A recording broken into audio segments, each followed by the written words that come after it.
Hi, Jamie. Hello. Thank you for your time. Of course. I'm Dr. Ravi. I'm from India. You're from Austin, Texas. Yes. Can you just give me a brief about yourself? Yeah, of course. So I am from Texas. I live in New York. I recently moved there. But my most important title is I'm a meningitis survivor. And this happened when I was in college. And I didn't know anything about this disease and almost lost my life to it. And I came out 7 months later as an amputee of all my fingers and both of my legs below the knee. And ever since then, I became a pretty big advocate, I would say. Okay, that must be really testing time for you. Yes. It must be quite difficult to go through this. Have you ever felt, why me? Why was I chosen for this? Yeah, for sure. No, that's definitely what has developed over time is my motto is because when I was in the hospital, I did think, why? Why did this happen to me? And then this just transitioned into why does this have to keep happening to others? And so that kind of stemmed while I was still in the hospital. I just remember other people getting sick with meningitis, and I was like, did they also not know? Because I didn't. And if I knew, I definitely would have been proactive and spoken to my doctor and vaccinated myself. But no, being a college student walking onto college campus is a high risk scenario, and no one told me that. And I almost, I survived, is what I can say. That's great. Many people in your position think, that's it, I give up. Right. I've been punished. Yeah. But you're not a person. You have been resilient. You've fought back. And you started the Jamie Foundation. Yes. Can you please tell us about it? Yeah, so don't get me wrong, like it was definitely hard to feel comfortable. I had to overcome a lot. I'm now a stigma, which I don't love, but I've learned to deal with it to the best that I can. I am human, arguably human. Now I have robot legs. But yeah, I made it a big mission to make sure everyone is aware about this disease. And I do try to reach out to other meningitis survivors and also maybe families without their survivors and sharing the message. But I think there's so much more that can be done, like expanding it to those who are not impacted by meningitis and they don't know anything about it. So those are my goals. Thank you. Yeah, of course. Fantastic job. Yeah. I was reading about your profile. You have also helped pass a law to become a lawmaker. Yes. Can you tell us about it? Of course. So I got sick in 2008, and then in 2009 we had our first law, and it was called the Jamie Schanbaum Act. And it's That's named after you. Yes, exactly. And it's for all college students living in public and private facilities. So that was like dorms and Greek houses. I lived off campus and by myself, and I still got sick. That's just what CDC recommended at the time, and it just, unfortunately, unfortunately, that law tried to get passed 3 other times before, and unfortunately, a story or a situation like this is what happens, or is what it takes for the ball to get rolling. And so while we did pass it where it was just for on campus and Greek houses, there's still more room to go. And then a couple years later, another boy died. His name was Nicholas Williams. He was declared brain dead within 18 hours. And his family and I amended the law. It's called the Jamie Schanbaum and Nicholas Williams Act.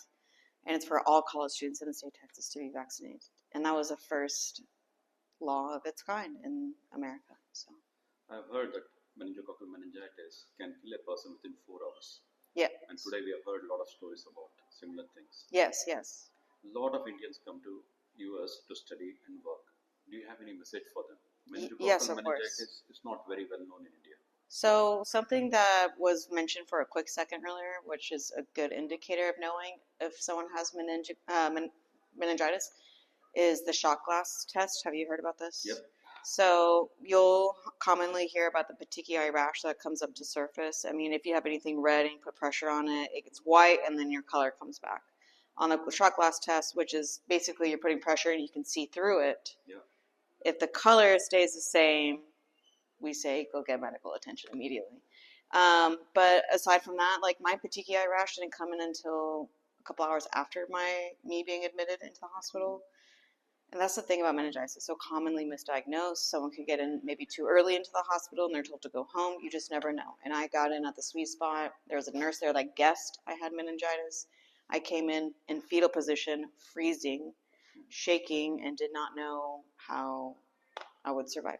And so, yeah, very lucky in those scenarios. But what I would say is, yeah, definitely vaccinate. Nurses should definitely look out for cold limbs. I was incredibly cold. I was sensitive to the touch. And yeah, if obviously I'm sure they all know that if you can't touch your chin to your chest, is a good one too. Absolutely. I think meningococcal vaccination is available in India. Okay. I think there's a way we can communicate. People who are going to US to work or even to study especially have to get vaccinated. Right, right.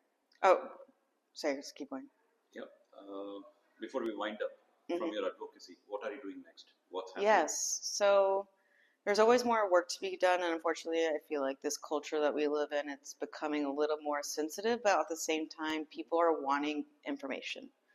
And so what I'm doing personally is I'm actually trying to work with the local hospitals, and I got a good contact with the CEO of the New York City hospitals, where we're going to be attacking all 5 hospitals and educating the medical staff about my story. So it kind of resonates a little bit more, providing educational tools that they can have in their doctor's offices. Stuff where like the patient, when they're waiting for the doctor, can scan that QR code, educate themselves, and be a little bit more proactive. Because while legislation is great, it's just a slower process. If anyone has access to high officials in the medical field, that is a great start too.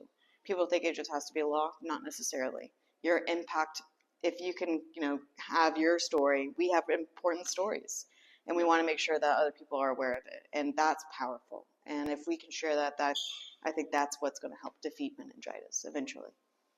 Thank you, Jamie. Yeah, of course. There's a lot of stigma when people have a problem, they don't want to come out and speak about it. Right. Because actually the fact is, when you share your personal issues or personal problems, what you face because of the meningitis or any other health issue, it helps a lot of other people, and many of them will make an effort to overcome it. In fact, that may help somebody else avoid such problems. It is a starfish analogy. Means you've heard the story where a lot of starfish are on the beach dying, and a child picks up one and puts it in the water. Somebody asks him, "There are so many dying. How did you make a difference?" But for that starfish, it made a life. So I would say for people out in India or any other country, meningitis is a serious problem. The best part is it can be prevented with vaccination, and by chance, even if you acquire a vaccine, a meningitis without a vaccine, you can still get cured by early treatment. And even if you have some challenges left behind after meningitis, with good rehabilitation, you can do very well. And Jamie happens to be the best example where she has not only survived meningitis, but she has fought back. So let's defeat meningitis. I will share all the profiles of Jamie. Look out what she's doing and how she's fought back meningitis. And if you are a survivor of meningitis or you know somebody who has survived meningitis, let's join hands, reach out to us or through Como, and let's all work together to make this world free of meningitis. Thank you. Thank you, Jamie.